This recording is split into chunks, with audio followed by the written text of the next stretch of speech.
This episode of Art Block is brought to you by the supporters of my Patreon. If you'd like to support the show, the link to my page is in the description below. Hello and welcome to Art Block, the show where we talk about art and how it's made. I'm your host Spirit, and joining me today is Gamelink Reviews. What's up every pony, or every furry, I guess? I don't know, I'm still really new to this fandom. You get used to it. Today on the show we'll be discussing psychedelic art, primarily its use in the film Yellow Submarine. The film was released on November 13th of 1968 in the US and was met with critical acclaim and was able to make back its money over 4 times its budget worldwide, grossing over $1 million. While that may not be too impressive nowadays, considering that's a fraction of what animated movies cost to make at the time, you have to keep in mind that in order for a movie to be financially successful, it needs to make back at least double its budget, and that's what Yellow Submarine managed to pull off. The film was made as a quick way to complete their movie contract, making it their final film utilizing the Beatles as characters and not as themselves. Also, it was a way for the Beatles to show how much they hated their self-titled 1965 cartoon by having a completely new feel and art style to it, essentially just kinda jabbing at it saying, hey, we're in control now. Aside from the feature of the Beatles, the most notable thing about the film was its use of a very trippy art style. The term used for the more specific type is pop art, incorporating various pieces of other mediums such as photography, illustration, typography, and whatnot. Upon watching the movie, you'll find that it features many different art styles, colors, and designs that generally you wouldn't find in your average animated film. Given the moderately low budget of the film, it's surprising how much they were able to pull off, especially given that the featured main characters are somewhat complex in design. Human characters are pretty hard to pull off in general, and especially in animation, it's somewhat rare for one to find people animated with outfits in the style shown in the film. The film follows the Fab Four on a journey to save the mythical Pepperland, a fictional place full of peace, love, and music after it's taken over by an army of creatures called the Blue Meanies. The Meanies literally suck all of the life, color, and love out of Pepperland, leaving the character Old Fred to find the group and help them save his home. Along the way, they come across the Sea of Time, the Headlands, the Sea of Hulls, and most importantly, Nowhere. While in Nowhere, they meet Jeremy H. Boob, Ph.D., a character that serves as a buried PSA on drug abuse rather than a sidekick in the movie.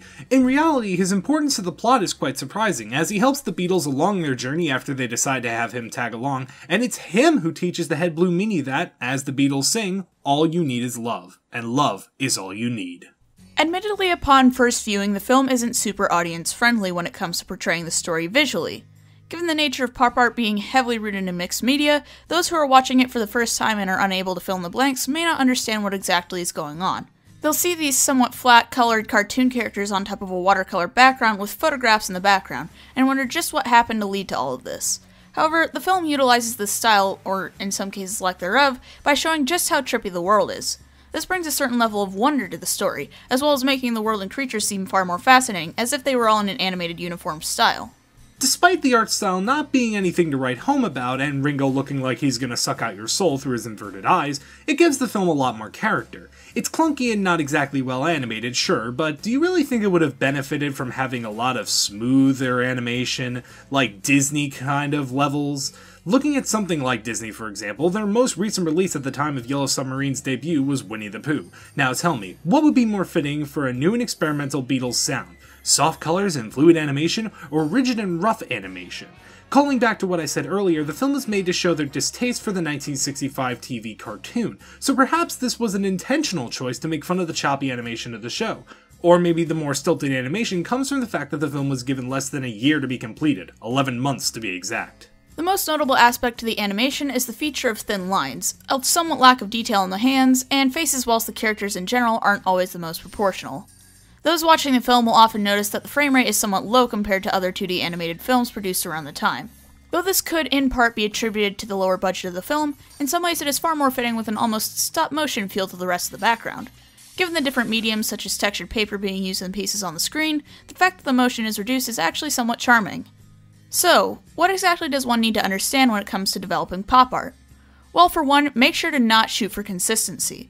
A lot of art teachers will push you to adapt your artwork to be as realistic as possible. However, in pop art, the whole point is to break the rules of reality.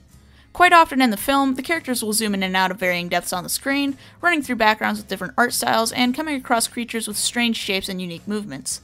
Of course, one major part to psychedelic art is the colors. Something you'll see in a lot of film is bright pinks, oranges, yellows, and deep greens that come intertwined. Large amounts of contrasts are also quite frequent, with characters sometimes changing colors on every frame, causing a trippy flickering effect. Very fitting to the general vibe of the era, if I may say. The songs featured in the film also define the psychedelic feeling, but that comes naturally with the Beatles songs after Rubber Soul. However, each song that was put in the movie has a very special significance, and none of them feel like they're being forced in just to shoehorn in a Beatles song. When making a movie about celebrities, especially musicians, it's very easy to just put in their songs for no reason other than it's their music. But here, it feels as though there was actual thought put behind what song goes where, and instead of just sticking to the songs from Sgt. Pepper's, their most recent and successful album at the time, they picked a mixture of songs from Rubber Soul, Revolver, Sgt. Pepper's, and even Magical Mystery Tour. The Beatles even made 4 songs for the film originally to give it a bit more of an identity. It's All Too Much, Only a Northern Song, All Together Now, and my personal favorite, Hey Bulldog. The songs all somehow play into the movie, whether it's introducing a character or to summarize a scene that would extend the film's runtime. For example, instead of just showing the Beatles defending themselves against a 4-headed bulldog, why not just have them sing a song about trying to trick the bulldog? Or instead of having them freak out about suddenly becoming old men, have them sing the classic When I'm 64. The music does what it's supposed to. Break up the monotony of the story with short bursts of fun Beatles music. It actually does a perfect job of doing what the Beatles songs already did. Tell a story. While some may just disregard the songs as nothing more but shameless plugs for their work, the film makes it clear that the songs aren't just here to promote the Beatles, and are actually here to progress a story, unlike the TV cartoon. Seriously, take a listen to the YouTube playlist of the soundtrack. None of the songs are even below average. They're all top-tier Beatles songs. That's kind of the beauty of animation as a whole. Though it's somewhat rare to see nowadays, with animation you can literally do anything. Tell any story, and even entrance people into worlds you've created. Though the film hasn't exactly aged well compared to some of its counterparts at the time, that's not to say it's not important. If anything, I would consider it more of an artsy film similar to Fantasia, using an evolving medium to portray an art style not often seen in animation and matching it to music. Though one could easily argue that the story is difficult to follow, that's not really why the film exists. In some ways, it's made to tell more of a bunch of smaller stories via music, matching them up with equally dreamy animation. Either that, or cashing in on the popularity of the Beatles, but I prefer to think that the creators behind the film had a little bit more artistry than just a money grab. Overall, this is a movie for Beatles fans, by Beatles fans. I can't recall how many in-jokes and Beatles humor had me bursting out laughing while someone who didn't get the jokes just sat there confused. Let's be honest, is there anybody who isn't a Beatles fan that thinks the line "I must be the ego man, goo goo gajoob" makes sense? It's full of quick-witted humor that mainly pokes fun of the Beatles and their nonsensical songwriting, but at the same time, there's plenty of blunt and general humor that everyone can enjoy. Like when Ringo says he can't help but pull levers because he's a lever puller, or when Ringo says the blue glass dome Sgt. Pepper's band is encased in is from Kentucky. There's plenty of jokes that anyone will get, but the cherry on the LSD sundae are the Beatles jokes just sprinkled in there. Though I never really grew up as a Beatles fan, I can't help but appreciate the film. It is a bit slow at times, however the incorporation of the style along with dry and sometimes witty humor makes it a fun watch. Admittedly, I do have a bit of a soft spot for the music and the art combined, and though the film was confusing to say the least, I can at least say that I definitely came out feeling enriched. What's the matter, game? Blue meanies? Newer and bluer meanies have been watching the video the whole time! There's only one way we can go out now. How's that? Singing!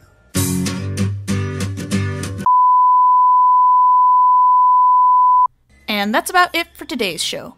If you guys like what you saw and you want to see more, make sure to subscribe and hit the bell. It supports me and is practically free. Also be sure to subscribe to Gamelink, whose channel I've linked in the description. Want to keep up with the show? Make sure to follow me on Twitter and DeviantArt, where I post art and updates. I also announce new episodes of Art Block in my Discord server, where you can talk with me one-on-one. Thank you all so much for watching, I'm Spirit, and I'll see you next time.